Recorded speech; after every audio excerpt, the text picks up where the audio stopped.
Going with the Boys. 6 Extraordinary Women Writing from the Front Line by Judith Mackrell. Read by Julie Teal. Introduction.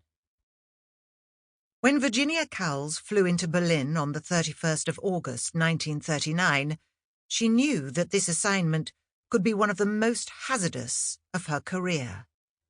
Gleaming black enfilades of Nazi fighter planes were parked along the runways of Tempelhof Airport. The Berlin skyline was spiked with anti-aircraft guns, and the city centre looked, to her, like an armed camp, its streets clogged with military trucks, its hotel lobbies jostling with Nazi stormtroopers. Europe was now so close to war that every British journalist had been recalled home, and staff at the British Embassy had been ordered to pack. Even the weather felt ominously on edge. A dry, dusty wind blew through the city, which, to Virginia's ears, had the queer sound of a death rattle, as it caught up bits of paper and rubbish and sent them scraping along the pavement.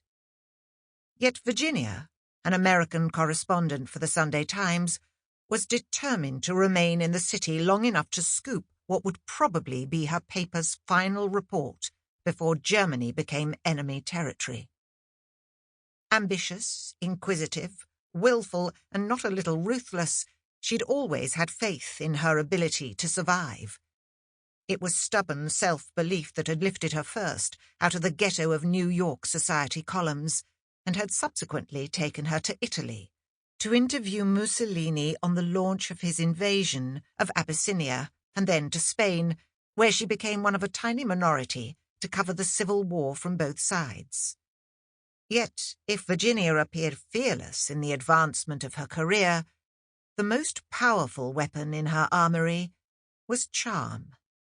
Wide-eyed and slenderly built, disconcertingly glamorous in lipstick and high heels, she could walk into a military mess or a politician's office and coax the toughest, most recalcitrant of men to talk. Her job in Berlin was to analyse the mood of the German public, and the following morning, when Virginia awoke to the news that Adolf Hitler had sent his troops into Poland, she expected to find the city in a state of high agitation. The invasion was in clear violation of the peace agreement which Hitler had signed with Britain and France the previous year, and it was a deliberate provocation to war.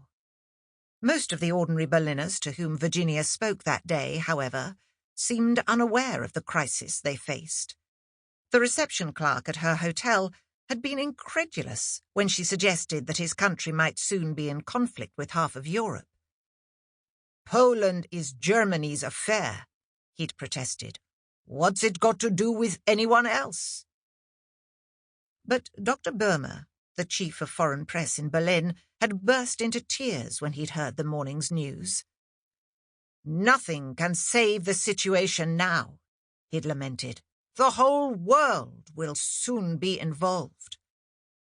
As one of the saner Nazis in power, Böhmer understood the catastrophe that Hitler was courting. And Virginia, too, had to acknowledge that her own situation was now precarious.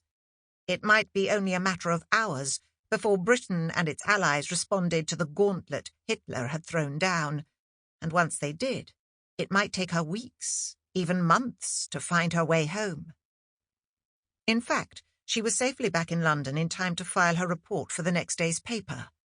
But while she'd escaped Berlin, the war was to become the story of Virginia's career, and she would face far greater dangers in covering it.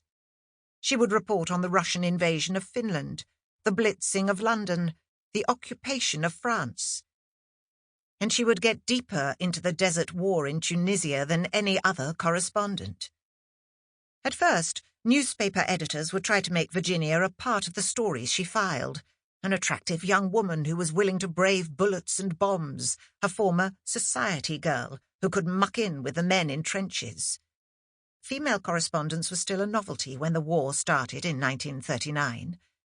Yet, despite the fuss and publicity that was made of Virginia and a few other women like her, a very small but determined contingent of women had actually been reporting from the world's battle zones for close to 100 years.